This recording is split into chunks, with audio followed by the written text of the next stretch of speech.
Hi అండి. Welcome back to my channel Telangana mom. So, ఈరోజు సీడీపీలో డే 3 ఈరోజు. సో, ఈరోజు నిన్న జరిగిన టాపిక్‌కి కంటిన్యూయేషన్ ఏంటో చూద్దాము. టైం చాలా తక్కువగా ఉంది కాబట్టి ఇప్పుడున్న పరిస్థితుల్లో నేను ఇలా నోట్స్‌లో మాక్సిమం కొన్నిసార్లు నోట్స్‌లో, కొన్నిసార్లు బోర్డ్‌లో చెప్తూ ఉంటాను. సో, మీకు కుదిరితే మీరు స్క్రీన్ షాట్స్ తీసుకోవచ్చు. ఈచ్ అండ్ ఎవ్రీ ఫ్యాక్టర్ మన సిలబస్‌లో ఏదైతే ఇచ్చారో ఈచ్ అండ్ ఎవ్రీ ఫ్యాక్టర్‌ని చాలా క్లియర్‌గా ఎక్స్‌ప్లెయిన్ చేసుకుంటున్నాం. సో, దయచేసి గమనించండి. నిన్న టాపిక్ కూడా ఒకసారి రివిజన్ చేసుకోండి. నిన్న హెరిడిటీ గురించి issues and debates of development గురించి చెప్పుకున్నాం. Nature versus nurture. ఓకే. కరెక్ట్‌గా the blend of heredity and environment మాత్రమే డెవలప్‌మెంట్ అవుతది. హెరిడిటీ ప్లస్ ఎన్వైర్న్మెంట్ అయితే రాంగ్ అవుతదని చెప్పుకున్నాం. Important points. ఇలా కొన్ని ఫ్యూ పాయింట్స్ అయితే నిన్న డిస్కస్ చేసుకున్నాము. ఆ పాయింట్స్ ఏవైతే కొన్ని ఇంపార్టెంట్ పాయింట్స్ ఉన్నాయో అవి ఒక్కసారి మీరంతా రీకాల్ చేసుకోండి. దాని తర్వాత కంటిన్యూయేషన్ చూద్దాం. సో, నిన్న నేచర్ అండ్ నర్చర్ వరకు అయిపోయిందండి. ఈరోజు వచ్చేసి early versus later experiences. So, early childhood versus later childhood experiences గురించి తెలుసుకుంటున్నాం అనమాట. According to Freud, much of a child personality is completely established by the age of 5. So, fraud అనే psychologist ప్రకారం ఒక బేబీకి 5 ఇయర్స్ వచ్చేటప్పటికి వాళ్ళ పర్సనాలిటీ అనేది కంప్లీట్‌గా ఎస్టాబ్లిష్ అయిపోయి ఉంటది. నిర్మించబడి ఉంటది అని చెప్పేసి చెప్తున్నారు ఫ్రాడ్. ఏమని చెప్తున్నారు? ఒక బేబీ 5 ఇయర్స్ ఆఫ్ ఏజ్ వచ్చేసప్పటికి తన పర్సనాలిటీ అనేది ఫుల్‌గా డెవలప్ అయి ఉంటది అని అంటున్నారు. పర్సనాలిటీ ఏంటి? తన ఇష్టాలు కావచ్చు, తన అలవాట్లు కావచ్చు, తన మేనర్స్ కావచ్చు, తన బిహేవియర్ కావచ్చు, ఇలాంటివన్నీ కూడా 5 ఇయర్స్ లోపే క్రియేట్ అయిపోయి ఉంటాయన్నమాట తనలో. సో, ఆ 5 ఇయర్స్ వరకు ఏం చేయాలంటే, మనం ఏం చేస్తున్నా పిల్లలు దాన్ని గమనిస్తూ ఉంటారు కాబట్టి, తల్లిదండ్రుల బిహేవియర్ కావచ్చు, ఏదైనా సరే వాళ్ళు గమనిస్తూ, తొందరగా అబ్జర్వ్ చేస్తూ నేర్చుకునే ఏజ్ కాబట్టి, దీన్నే ఏమి అంటారు అంటే, క్రిటికల్ ఆర్ ఫౌండేషన్ పీరియడ్ అంటారు. ఎందుకంటే it is very critical period. ఎందుకు వెరీ క్రిటికల్ పీరియడ్? ఏది చూసినా వెంటనే త్వరగా అబ్జర్వ్ చేసుకొని గ్రాస్ప్ చేసుకుంటారు కాబట్టి, ఈజీగా నేర్చేసుకుంటారు కాబట్టి, ఈ పీరియడ్‌ని వచ్చేసి ఎర్లీ చైల్డ్‌హుడ్‌ని critical or foundation period. Critical period అనొచ్చు లేదా ఫౌండేషన్ పీరియడ్ అని కూడా అనొచ్చు. సో, ఇదే ఎర్లీ చైల్డ్‌హుడ్, ఇదే 5 ఇయర్స్ లోపు ఏం జరుగుతుంది? 90-95% ఆఫ్ బ్రెయిన్ డెవలప్‌మెంట్ కూడా జరుగుతుంది. సో, ఇది ఎర్లీ చైల్డ్‌హుడ్ గురించి. Okay. Next continuity versus discontinuity. Continuity versus discontinuity. Does development occurs smoothly over time or through a series of predetermined steps? So, ఇక్కడ question ఏంటంటే, does development occur smoothly over time? Smoothly over time అంటే ఇక్కడ కంటిన్యూస్‌గా జరిగే process అని అర్థం. Smooth అంటే మన సర్ఫేస్ స్మూత్‌గా ఉండడం అది కాదు ఇక్కడ మీనింగ్. స్మూత్లీ ఓవర్ టైమ్ అంటే కంటిన్యూస్‌గా జరుగుతుందా అని అర్థం అనమాట. Does development occur smoothly over time? Continue అవుతూనే ఉంటుందా? ఆర్ లేదా through a series of predetermined steps? ఇక్కడ చూడండి, సీటెట్‌లో ఎప్పుడైనా సరే టర్మినాలజీ అనేది డైరెక్ట్‌గా ఉండదు. మనకి ఇండైరెక్ట్‌గా ఉంటుంటది. అందుకని terminology plays an important role in this exam.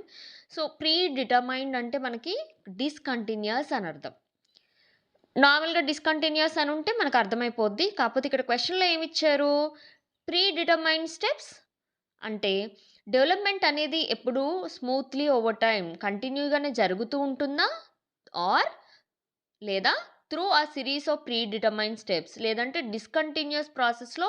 ఈ క్వెషన్‌కి ఆన్సర్ వైగాట్సీ ప్రకారం development is a continuous process. Development అనేది స్మూత్‌గా రన్ అవుతూనే ఉంటుంది. It's a continuous process. So, దీనికి ఏజ్ ఆర్ స్టేజ్ అనే నెసెసిటీ ఏముండదు. ఏజ్ ఆర్ స్టేజ్ ఏ ఏజ్‌లోనైనా, ఏ స్టేజ్‌లోనైనా ఏదన్నా నేర్చుకోవాలి అనుకున్నప్పుడు, ఏ స్కిల్ అయినా మనం డెవలప్ చేసుకోవాలనుకున్నప్పుడు చేసుకోవచ్చు అని ఎవరు చెప్తున్నారు? వైగాట్స్‌కి. ఓకే. సో, ఈ స్టేట్మెంట్‌కి వైగాట్స్‌కి గారు ఇచ్చిన స్టేట్మెంట్‌కి అందరు సైంటిస్టులు సుముఖంగా లేరనమాట. సో, అందరు సైంటిస్టులు అనేది దీన్ని అప్రూవ్ చేయలేదు. ఎందుకంటే కంటిన్యూయస్ డెవలప్మెంట్‌కి వైగాట్స్‌కి ఒక్కరే ఓటేశారు. ఎలా? కంటిన్యూస్. ఇన్ఫాంట్ అనేవాడు డెవలప్ చేసుకుంటూనే స్కిల్స్ అన్నీ అడల్ట్ అవుతారు అనేది తన థియరీ. వైగాట్స్కి ఒక థియరీ ఏంటి? ఇన్ఫాంట్ తన స్కిల్స్ అన్ని డెవలప్ చేసుకుంటూ అడల్ట్ అవుతారు అనేది వైగాట్స్కి థియరీ. డిస్కంటిన్యూ డెవలప్మెంట్ ఎవరిచ్చారు? Piaget, Erikson, Freud and Kohlberg. వీళ్ళందరూ కూడా వీళ్ళ థియరీ ఏంటంటే ఒక స్కిల్ని నేర్చుకున్నప్పుడు ఇన్ఫాంట్ నుంచి అడల్ట్కి వెళ్ళేసరికి ఇక్కడ ఎలా డెవలప్మెంట్ అవుతుందంటే డిస్కంటిన్యూస్ ప్రాసెస్లో జరుగుతూ ఉంటుందంట. ఎలా అంటే ఒక స్కిల్ని నేర్చుకుంటారు, కొన్నాళ్ళు అదే స్కిల్లో ఉంటారు, తర్వాత నెక్స్ట్ స్కిల్కి అప్గ్రేడ్ అవుతారు, మళ్ళీ అదే స్కిల్లో ఉంటారు, మళ్ళీ కొన్నేళ్ళ తర్వాత ఇలా అంటే ఒకదాని తర్వాత ఒక స్టెప్ వైజ్ ప్రాసెస్ అనేది రన్ అవుతుంది ఇక్కడ.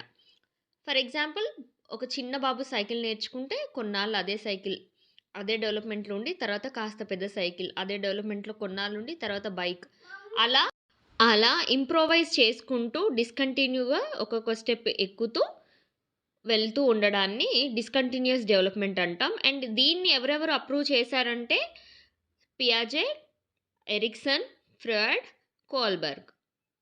ఓకే, వీళ్ళందరూ. సో నెక్స్ట్ వన్ వచ్చేసి ఇందులో abnormal behaviour versus differences. So ఇవన్నీ కూడా డెవలప్మెంటల్ టాస్క్లో తర్వాత వస్తాయి. దాని తర్వాత చూసుకుంటే development occurs through 2 main processes. Development అనేవి ఎలా అక్కర్ అవుతాయి? 2 మెయిన్ ప్రాసెసెస్ వల్ల అవుతాయి. ఒకటి వచ్చేసి మెచ్యురేషన్, ఇంకోటి వచ్చేసి లెర్నింగ్.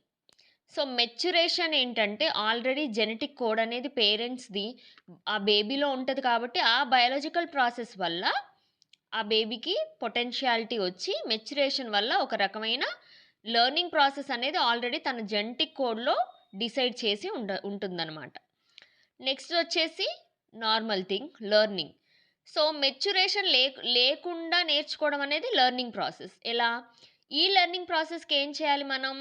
ఈ లెర్నింగ్ ప్రాసెస్లో మనం ఎఫర్ట్ పెట్టాలి, ప్రాక్టీస్ చేయాలి, అండ్ దాన్ని ఎక్స్పీరియన్స్లో డైలీ యూజ్లోకి తీసుకురావాలి. అలాంటప్పుడే ఈ లెర్నింగ్ ప్రాసెస్ అనేది ఈ డెవలప్మెంట్ అనేది ఈ ప్రాసెస్ ద్వారా సక్సెస్ఫుల్ అవుతుందన్నమాట.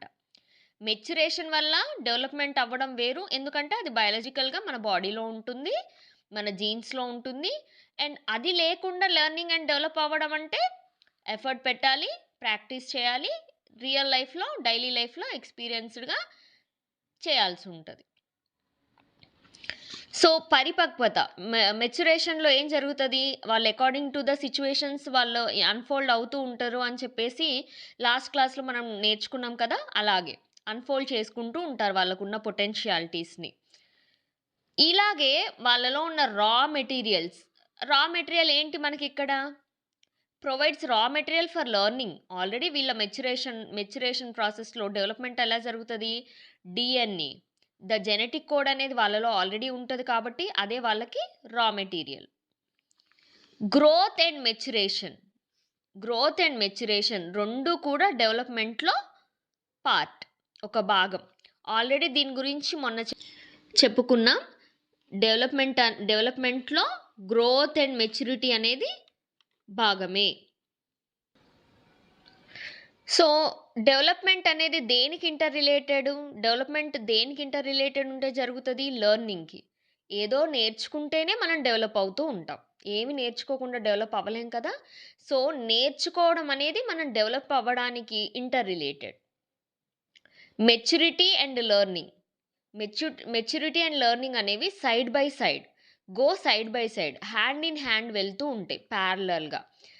ఒక మెచ్యూరిటీ వస్తూ ఉంటుంది, దాని అనుసారంగా డెవలప్ అవుతూ ఉంటాం. చిన్నప్పుడు చిన్న సైకిల్, పెద్దగా అయ్యాక బైక్, తర్వాత కార్, తర్వాత ఏది నేర్చుకోవాలనుకుంటే అది. మన మెచ్యూరిటీని పట్టే డెవలప్మెంట్ అనేది హ్యాండ్ ఇన్ హ్యాండ్ ప్యారలల్గా జరుగుతూ ఉంటాయి.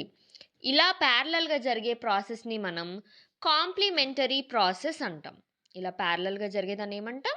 The complementary process. Next topic వచ్చేసి డెవలప్మెంటల్ టెక్నిక్స్. వీటినే డెవలప్మెంటల్ అప్రోచెస్ అని కూడా అంటాం. ఓకే, డెవలప్మెంట్ అనేది ఒక బ్రాడ్ ప్రాసెస్. ఎందుకంటే డెవలప్మెంట్లో emotional development, social development, cognitive development, ఇన్ని డెవలప్మెంట్స్ ఇంక్లూడ్ అయి ఉంటాయి. కాబట్టి డెవలప్మెంట్ అనేది ఏంటి? నారో ప్రాసెసా? లేదు, డెవలప్మెంట్ అనేది బ్రాడ్ ప్రాసెస్. అంటే ఇందులో చాలా రకాలైన డెవలప్మెంట్స్ అనేవి ఉన్నాయి కాబట్టి, ఇది ఒక్కదానికి సంబంధించింది కాదు కాబట్టి, ఇన్ని అంశాలకు సంబంధించిన విషయం కాబట్టి, దీన్ని బ్రాడ్ ప్రాసెస్ అన్నాం. సో దీని తర్వాత cross sectional study. Cross sectional study and longitudinal study, ఈ రెండింటికి డిఫరెన్స్ ఏంటో తెలుసుకుందాం. సో క్రాస్ సెక్షనల్ స్టడీ ఏంటంటే ఇక్కడే ఉంది. క్రాస్ సెక్షనల్ అంటే ఒకదానికి సంబంధించింది కాదు. క్రాస్ ఎలా డిఫరెంట్ టైప్స్ ఆఫ్ గ్రూప్స్ని తీసుకొని వాళ్ళ మీద జరిగే చిన్న సర్వే లాంటిది అనమాట ఇది. ఒక గ్రూప్ 1లో 5 year old వాళ్ళని, గ్రూప్ 2లో 15 years old వాళ్ళని, గ్రూప్ 3లో 10 year old వాళ్ళని తీసుకొని వాళ్ళ మీద చిన్న సర్వే చేయడం లాంటిదనమాట. వాళ్ళ డెవలప్మెంట్ అనేది ఎలాంటి స్టేజ్లో ఉందని తెలుసుకోవడానికి చేసే స్టడీనే క్రాస్ సెక్షనల్ స్టడీ. సో ఇలాంటి స్టడీలో ఏం జరుగుతుంది అంటే చాలా యూస్ఫుల్ థింగ్స్ అనేవి మనం తెలుసుకోగలుగుతాం. ఎందుకంటే 5 year oldకి ఇచ్చే శాంపుల్ వేరే ఉంటుంది, 10 years old వాళ్ళకి ఇచ్చే శాంపుల్ వేరే ఉంటుంది, 15 years వాళ్ళకి ఇచ్చే శాంపుల్ వేరే ఉంటుంది. సో ఇలా 3 different శాంపుల్స్ని ఒకేసారి యూజ్ చేస్తాం కాబట్టి at one point in a time మనం అక్కడ వాళ్ళ లెవెల్ ఆఫ్ డెవలప్మెంట్ ఎక్కడుందనేది తెలుసుకోవడానికి ఈజీగా ఉంటుంది. సో ఈ టాపిక్లో బుల్లెట్ పాయింట్స్ వచ్చేసి క్రాస్ సెక్షనల్ స్టడీ అనేది డిస్కంటిన్యూ డెవలప్మెంట్ అనమాట. అంటే ఒక్కొక్కళ్ళది ఒక్కొక్క లెవెల్స్లో చూసుకుంటున్నాం కాబట్టి it is a discontinue development.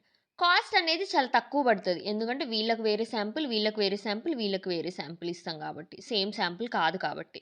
And less time taking, time కూడా చాలా తక్కువ పడుతుంది.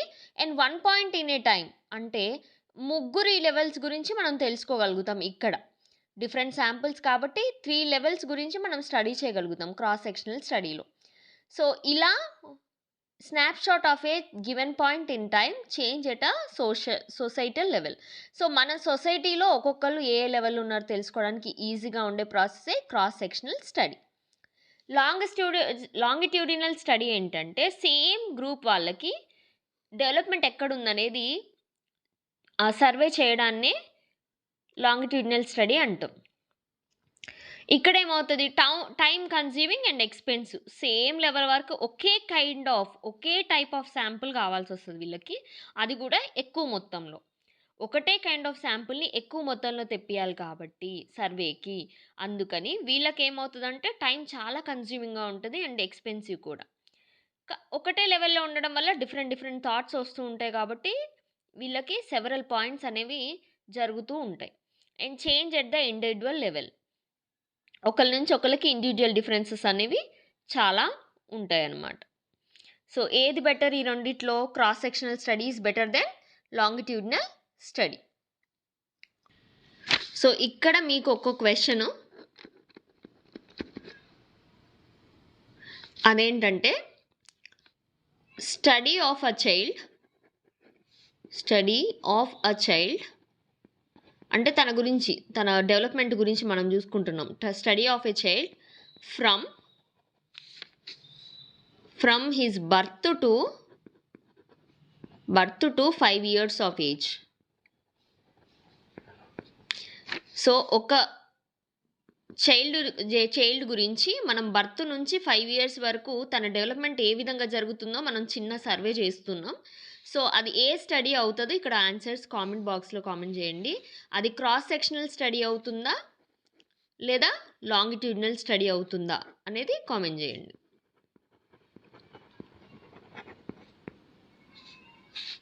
Okay, this is for today's video. అలాగే ప్లీజ్ డూ సబ్స్క్రైబ్ అండి, దయచేసి సబ్స్క్రైబ్ చేయండి. సో ఇందులో సబ్స్క్రైబ్ బటన్ ప్రెస్ చేశాక బెల్ ఐకాన్, బెల్ సింబల్ వస్తుంది, ఆల్ ప్రెస్ చేయండి. సో అన్ని నోటిఫికేషన్స్ మీకు వస్తాయి. Please subscribe.